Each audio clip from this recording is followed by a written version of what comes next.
Hola, buenos Hola, días, Ignacio. muy ¿Qué buenas, tal ¿qué tal? estás? ¿Qué tal estás? Muy bien, ¿qué tal tú? Muy bien. Estamos aquí aprovechando este ratito. Vamos a estar una media horita y dejaremos el directo guardado. Sobre todo para responder algunas dudas de pacientes con patología que te incluye, ¿no? Que te incumbe en tu especialidad. Y lo primero de todo, presentarte. Él es Ignacio Alcalá Rueda, es un otorrinolaringólogo. ¿Y dónde te pueden encontrar, Ignacio? Yo trabajo actualmente en la Seguridad Social, estoy en el Hospital Fundación Jiménez Díaz y en el Hospital General de Villalba. Según el día de la semana, estoy en un ¿Estás en sitio un sitio o estás en otro? o en otro, ahí me pueden encontrar. Eso es, a través Vale, de las citas de la Comunidad de Madrid me pueden encontrar y seleccionarme allí como especialista. Eso es. fenomenal. Y bueno, lo primero de todo, muchas veces tengo pacientes que tienen muchas dudas a qué especialista eh, acudir, ¿no? Al neumólogo, al alergólogo, al otorrino. Cuéntanos un poco qué estructuras anatómicas está incluida, ¿no? Dentro de esta especialidad y qué patologías puedes tratar o puedes Vale, valorar. como yo siempre digo a los pacientes, ¿no? Yo del cuello para arriba, ¿no? Es decir, todo lo que sea garganta, por supuesto, nariz, el final de la nariz, que es la rinofaringe o el cavum, también lo tratamos nosotros, patologías de la lengua, aunque dependiendo del sitio concreto de la lengua puede requerir colaboración el maxilofacial y, por supuesto, el oído también. Y luego, aparte, cuerdas vocales, nos pertenecen a, bueno, nosotros, y todo el tema de cáncer de laringe, pues también seríamos nosotros los especialistas que nos dedicamos. Nosotros somos médicos y somos cirujanos también, es decir, operamos todo lo que corresponde a la patología de todas esas zonas que hemos dicho. De acuerdo, fenomenal. Y la primera duda, sobre todo, es diferenciar el tipo de otitis, ¿no? Que es una patología muy frecuente que podemos ver nosotros también en consulta, sobre todo esas otitis medias agudas en el niño. Cuéntanos un poco la diferencia de las otitis Ah, externas medias. yo diferenciaría fundamentalmente cuatro tipos de otitis. La primera sería la otitis externa, que aunque la llamamos otitis, es más bien un problema de la piel, una infección a nivel de la piel del conducto, es decir, lo que separa el pabellón de la membrana timpánica. Esa piel, muy frecuentemente por agua en verano, por ejemplo, que se puede acumular un poquito, se irrita y se puede infectar.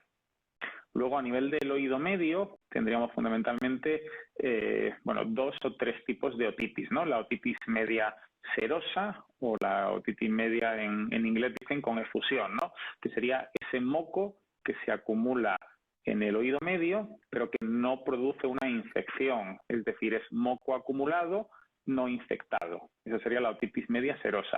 Y luego tendríamos la otitis media aguda. La otitis media aguda si tenemos una sobreinfección a nivel del oído medio que se puede perforar ese tímpano o no perforarse. Cuando miramos a través del otoscopio vemos que el oído está rojo, abombado, que hay pus. Y luego también a nivel del oído medio ya tendríamos la otitis media crónica, que son esos pacientes que durante años tienen otorrea, supuración, que puede ser, por ejemplo, por un colesteatoma. Y eso es un tema mucho más concreto del especialista del otorrinolaringólogo. De Esa acuerdo. sería un poco la idea. Sobre todo diferenciar claramente la externa, que dependería de la piel del conducto, de la media, ¿no? Que es con infección, es decir, otitis media aguda, o sin infección, solo con moco o serosa. Vale, genial. Y esas otitis externas, ¿qué origen pueden tener, no?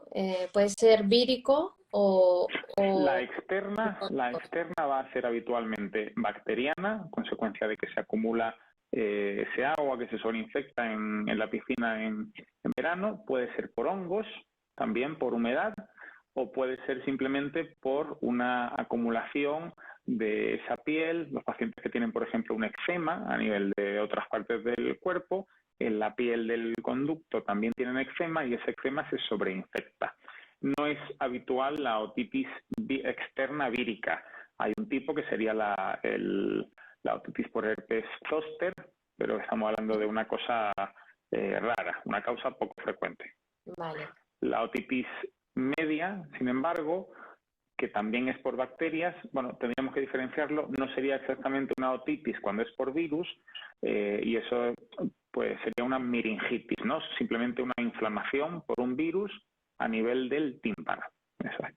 Una Vale. cosa sería distinta a una otitis media. Y estas otitis externas, esa inflamación del conducto externo, ¿qué causas puede generar, ¿no? ¿O qué consecuencias? Porque hay muchas familias que nos consultan si ese niño puede acudir a la piscina, ¿no? Cuando ha tenido una otitis. Y creo que es muy importante saber diferenciar qué otitis, qué tipo de otitis es, ¿verdad? Vale, pues la otitis externa, que efectivamente lo que decíamos afecta solo al conducto, no al tímpano, mientras tengamos una otitis externa no nos puede entrar nada de agua en el oído. Cuando tengamos, por ejemplo, una otitis media aguda, es decir, hemos tenido un episodio de infección bacteriana a nivel del oído medio, ahí en ese momento tampoco podremos mojarlo. Y si además se ha quedado el oído perforado, tampoco podremos mojarlo. Si nuestro hijo, por ejemplo, ha tenido solamente moco a nivel del oído medio y eso se ha resuelto, ya sí podremos mojar el oído, siempre y cuando no haya una perforación. Y estos casos en el que hay perforación o incluso estas otitis crónicas que necesitan un drenaje, ¿qué consecuencias puede tener? ¿Puede tener pérdida de audición? Vale, hay que hacer una diferencia, hay que diferenciar entre la otitis media crónica y las otitis que requieren del drenaje, digamos, ¿no? Las otitis que requieren el drenaje son las otitis media serosa, es decir, que no hay infección, solo hay moco y bajo algunas circunstancias muy concretas, que si quieres luego podemos hablar de ello, ¿no? Vale. Hay como mucha confusión en torno a eso, pero hay que tener claro que el drenaje se pone por las otitis con moco y con unas circunstancias como muy concretas, no bajo cualquier caso. Eso. Esto que puede generar en un niño, ¿no? Un retraso en el lenguaje, que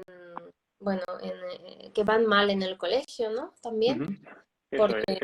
pueden Estos tener niños que tienen ese moco en el oído, como sabes, el oído se encarga de convertir una onda mecánica o sonora en información al cerebro, y ahí hay un papel muy importante del tímpano y de la cadena de huesecillos.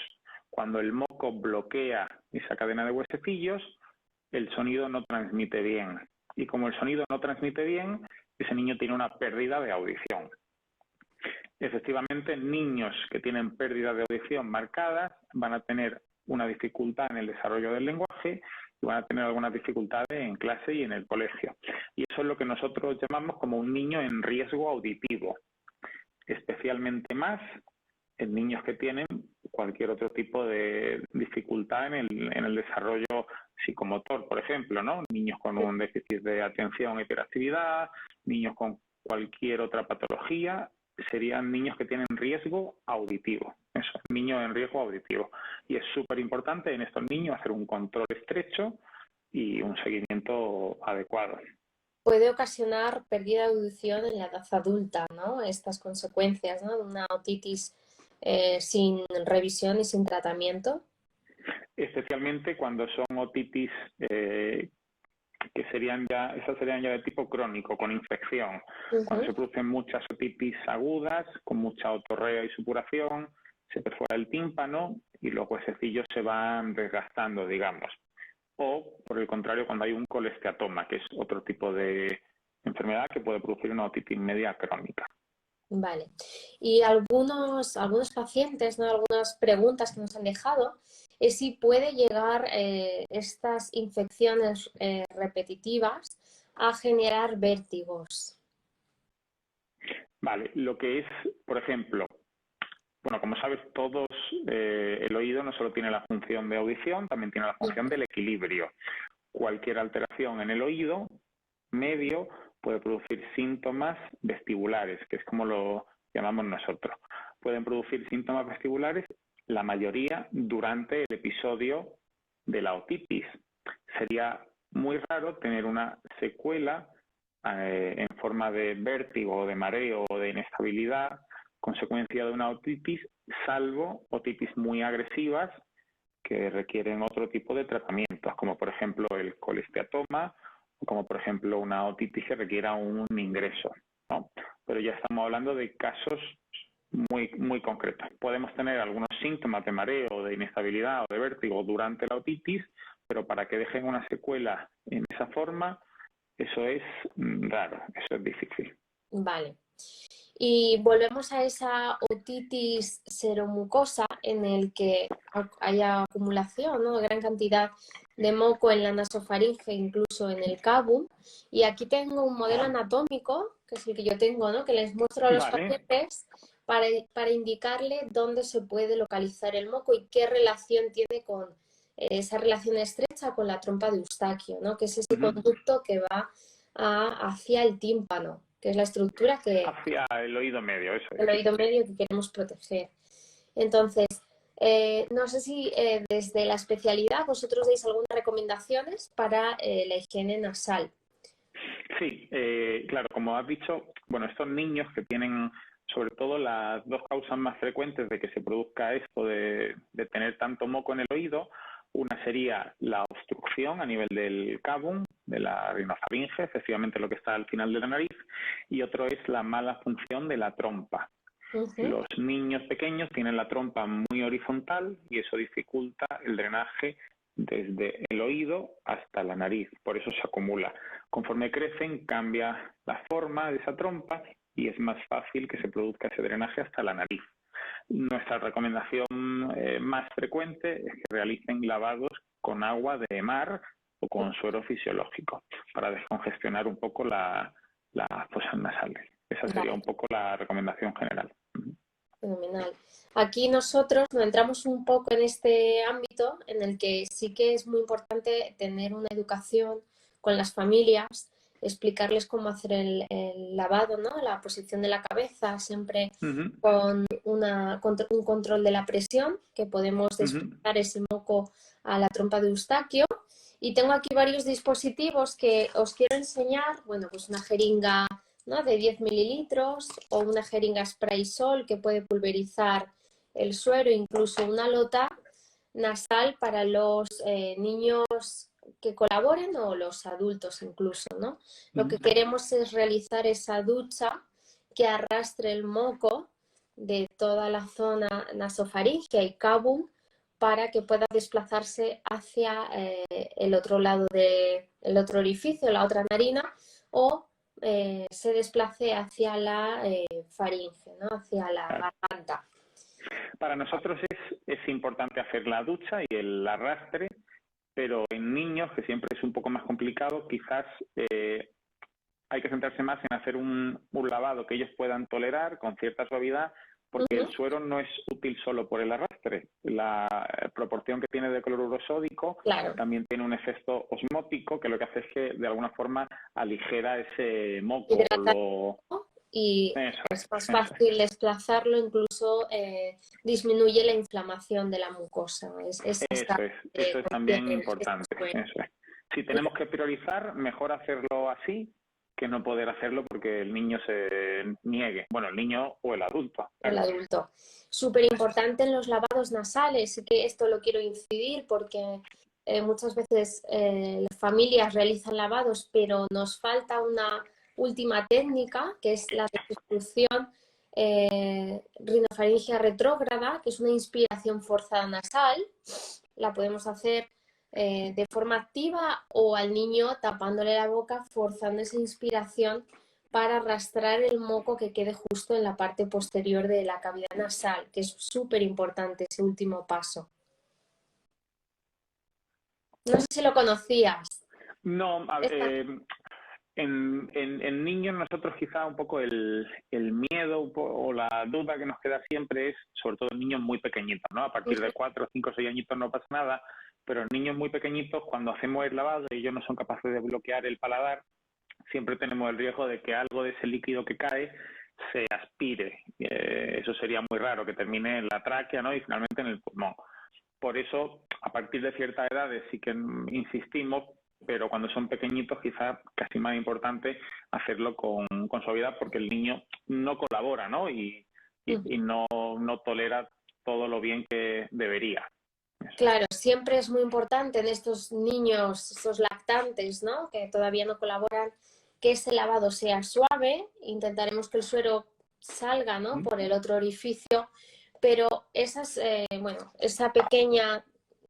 pequeñas gotitas que queden en la cavidad nasal pueda desplazar el moco hacia la garganta, ¿vale? No sería una cantidad exagerada, una jeringa completa que vaya a la garganta, sino pequeñas gotitas que puedan arrastrar el moco. Eso sería. Vale. Y cambiando un poquito de tema, hablamos sobre la disfagia. Esto es un tema muy importante en los pacientes respiratorios. Porque al final también conlleva un riesgo de infecciones respiratorias. Cuéntanos un poco, Ignacio, qué es la disfagia, qué causas, ¿no?, porque son muy variables, causas que pueden generar disfagia en un paciente y qué abordaje podemos tener. La disfagia es un término amplio. De la disfagia no solo se encarga el otorrinolaringólogo, se encarga el endocrino, el digestivo. O sea, tenemos como muchas posibilidades, ¿no? Al final es la dificultad para tragar y el problema puede estar a nivel de la boca, de la garganta, a nivel de la epiglotis, de la glotis y la supraglotis, que son todas esas estructuras que nos ayudan justo a ese paso de la deglución para que no vaya la vía aérea, pero también podemos tener algunas disfagias a nivel esofágico o esofágico alto. Y todo eso hay que tenerlo muy en mente cuando utilizamos la palabra disfagia, porque no hay que pensar solo en un nivel. Nosotros como otorrinolaringólogos, nuestra preocupación principal con los pacientes con disfagia es que no se produzca una broncoaspiración, es decir, que eso que comen o eso que beben se vaya al pulmón en lugar de al esófago, produciendo en el pulmón una infección, una neumonía broncoaspirativa. Entonces nosotros tenemos que hacer en la consulta una valoración y nuestra tarea es adaptar esa dieta, por supuesto con el apoyo de un logopeda habitualmente, para mejorar esa deglución. ¿Cuáles son las causas que vemos nosotros más frecuentemente como origen de disfagia? Pues sobre todo pacientes de cierta edad, pacientes ancianos con presbifagia. Todos, conforme vamos avanzando en edad, perdemos ciertas facultades.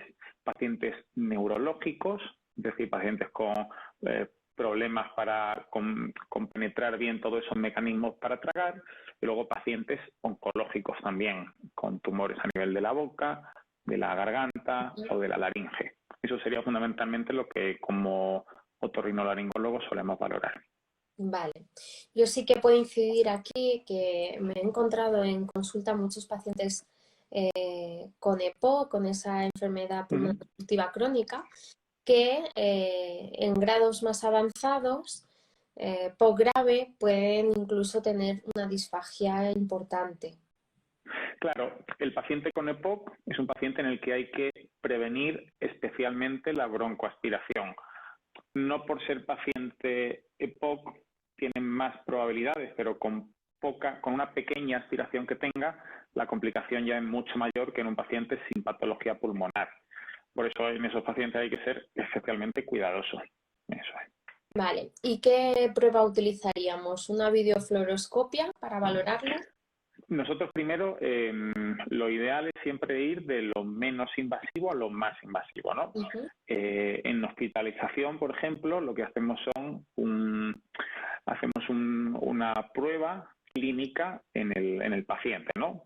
Con la ayuda de un pulsioxímetro podemos dar distintas consistencias. La más espesa sería el pudding, luego la miel, que tiene la consistencia, como su propio nombre indica, de miel, el néctar, como un zumo de tomate o de melocotón espeso, y el líquido. Vemos si el paciente tose, que es un dato de que puede haber ido al pulmón, y si se desatura. El siguiente paso, que es el que hacemos en la consulta, sería la videoendoscopia de deglución. Ahí lo que hacemos es que utilizamos una cámara que metemos por la nariz y mientras le vamos dando al paciente distintos alimentos, vemos hacia dónde va el líquido o la comida. Hacia el pulmón o hacia el esófago. e incluso si deja restos en la zona de la garganta o hay una consistencia que le cueste más que otra.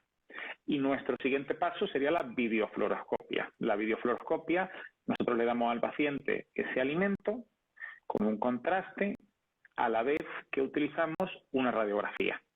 Con esa radiografía vemos perfectamente hacia dónde va el líquido o el semisólido o el sólido. Esta prueba, la videofluoroscopia, la dejamos como última opción porque es una prueba que radia. Entonces siempre intentamos evitar radiar al paciente. Vamos a utilizarla especialmente en pacientes que tenemos dudas con las pruebas anteriores o también en pacientes con algún tipo de discapacidad que no conseguimos que colaboren con nosotros en la consulta. Vale. Y también sería interesante en pacientes que han estado ventilados durante un largo periodo de tiempo. Bueno, ahí pasa un poco igual. Si somos capaces de hacer una prueba completa simplemente con el fibrolaringoscopio, una videoendoscopia de deglución, en principio no solemos radiar a estos pacientes para confirmarlo, salvo que queramos ver otras cosas. Pero habitualmente con una videoendoscopia de deglución, la gran mayoría de los pacientes somos capaces de valorarlos de forma adecuada. Fenomenal. Dentro de, bueno, como fisioterapeuta respiratorio sí que tenemos que estar muy alerta de estas neumonías, de estos pacientes que puedan tener patología asociada, como has explicado tú. Incluso ver si hay restos de comida, ¿no?, en ese moco, en esa infección, en esa área de infección. Y bueno, si te parece... Yo creo ahí hacer un inciso muy, muy pequeño. Yo creo que ahí es fundamental y es muy interesante a la hora de consultar al paciente y hacerle la historia clínica, también vosotros, anotar muy bien qué come, qué no come, cómo toma el líquido, qué tipo de líquido toma, y eso siempre nos va a poder ayudar porque el familiar se da cuenta muy rápido de si tose con líquido, si tose con sólido, si tose un rato después de haber ingerido, que a lo mejor orienta algún tipo de reflujo. Y todo eso yo creo que es muy interesante, porque muchas veces solo con eso somos capaces de darnos cuenta que hay una disfagia. Vale, estupendo, muy interesante esto, ¿no? Y además trabajo multidisciplinar con logopedias, otorrinos, muy importante. Eso es. Nosotros trabajamos mucho, no solo en disfagia, en disfonía, en otro tipo de patología, tos, también en temas respiratorios, a la hora de ventilar, todo eso es fundamental. Fenomenal. Pues si te parece, Ignacio, pasamos a las preguntas que tenemos. Venga, y, yo bueno, voy a hacerte la primera. Vale, primero, cuéntame. Me gustaría que me contara un poco cómo hacéis vosotros, o si hacéis algún tipo de terapia en niños, sobre todo a nivel de ayudar al drenaje de la trompa, ¿no? En estos niños con mocos, ¿soléis hacer algún tipo de terapia? ¿Es una cosa frecuente? Vale, pues te cuento un poco desde el abordaje de la fisioterapia respiratoria que podemos hacer, ¿no?, estos peques. Principal es la higiene nasal, tener una educación sobre todo para las familias que aprendan a realizarlo.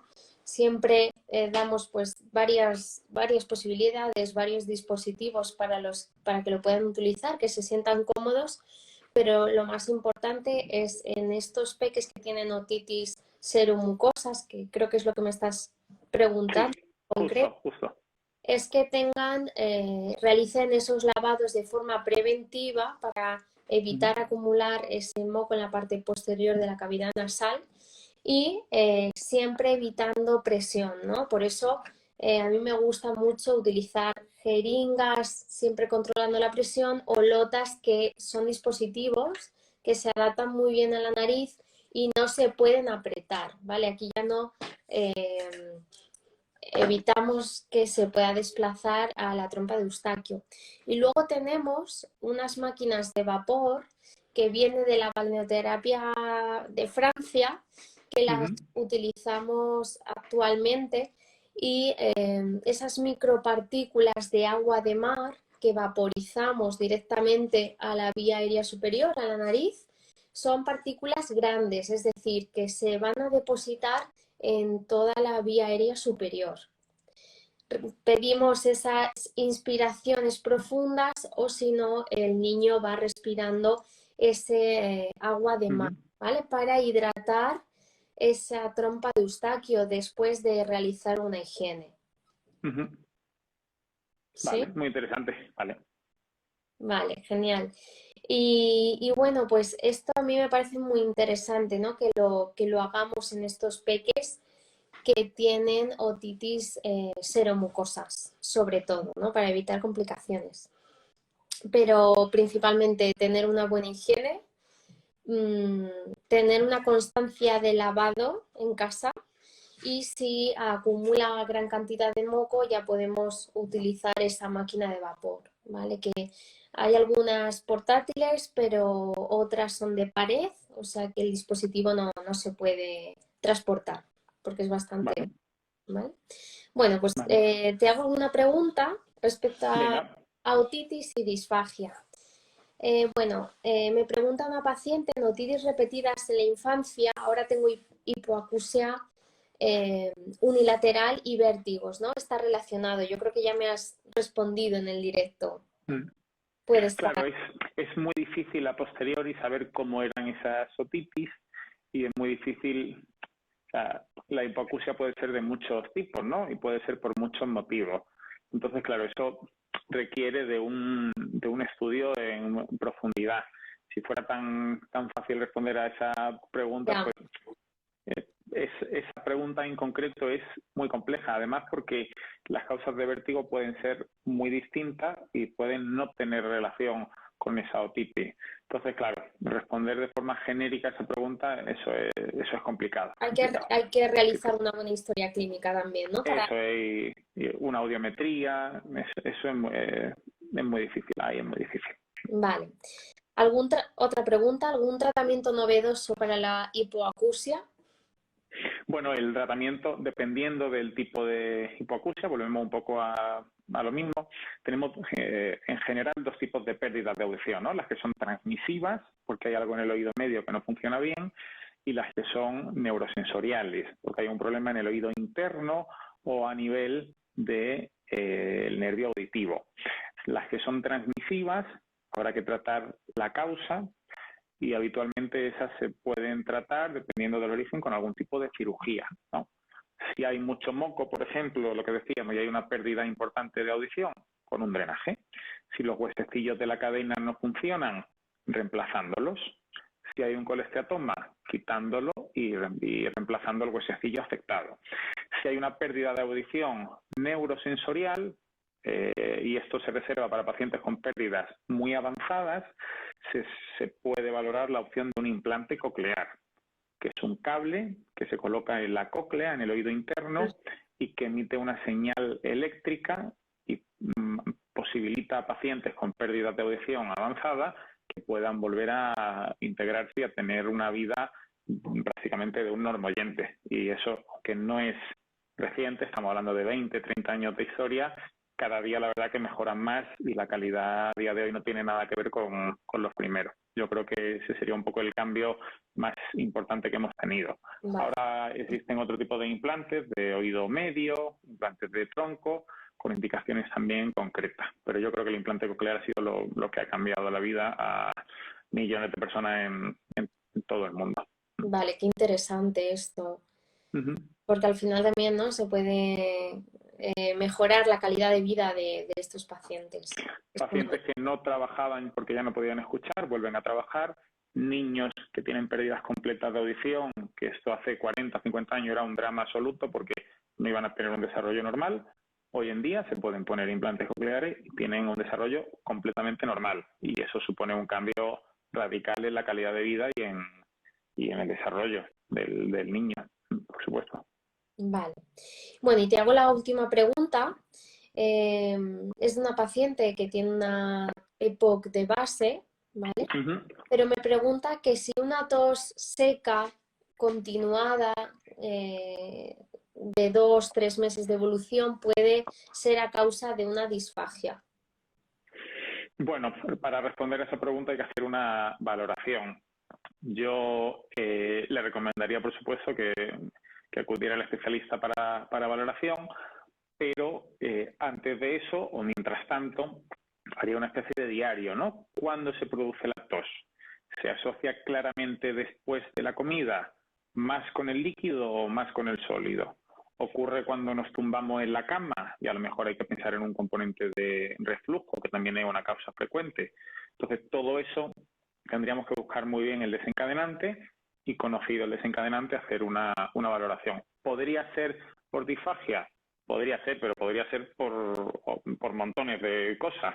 Entonces, claro, hay que intentar siempre buscar la relación y la posible causa para luego, junto con la exploración, hacer un diagnóstico definitivo.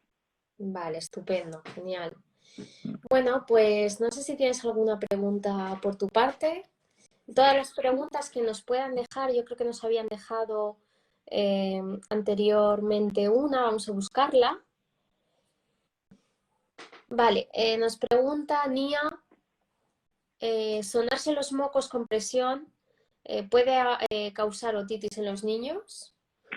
No, sonar los mocos con mucha fuerza en niños puede producir cosas como pueden ser una perforación timpánica si lo hacemos con mucha fuerza, o un barotrauma, pero habría que ser muy agresivo, muy agresivo. Una infección en el oído por sonarse los mocos no se va a producir. No se va a producir. La infección se va a producir por una sobreinfección de ese moco que hay ya en el oído. Pero podemos desplazar, ¿no? Podemos facilitar el desplazamiento de ese moco, eso sí, a la trompa de Eustaquio. Sería difícil, habría que hacerlo con mucha ganas, ¿eh? Hay que tener en cuenta que la trompa de Eustaquio tiene una serie de esfínteres que protegen muy bien de las presiones. O sea, ¿se podría meter el moco por sonar fuerte? Pero habría que ser un poco salvaje. Vale, muy bien. Pues Ignacio, te doy las gracias por estar aquí en este directo. Hemos estado gracias a ti.